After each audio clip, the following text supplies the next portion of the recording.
Yes, sir. Good morning, sir. Good morning.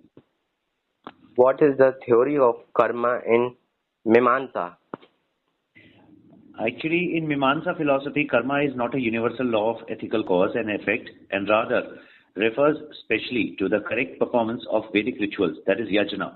The core theory is that performing a ritual action precisely as prescribed by the Vedas generates an unseen transcendental force called as apurva. This apurva is the mechanism that inevitably produces the specific desired results, example prosperity, rain, heaven, at the future time, with the need of divine God to grant. The focus is not on moral intentions but on the objectives, correctness of the ritual actions itself.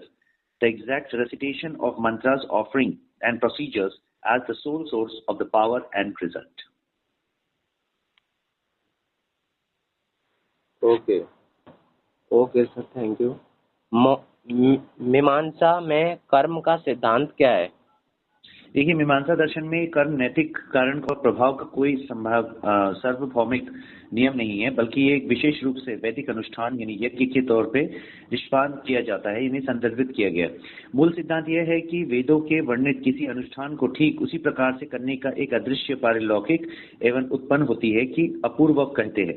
यह अपूर्व वह तंत्र है जो भविष्य के किसी विशिष्ट वांछित परिणाम जैसे कि समृद्धि, वर्षा, स्वर्ग और अनिवार्य रूप से उत्पन्न करता है, बिना किसी दिव्य देवता की आवश्यकता के। यह ध्यान नैतिक उद्देश्य पर नहीं बल्कि अनुष्ठान क्रिया के वास्तविकता में शुद्धता पर केंद्रित है।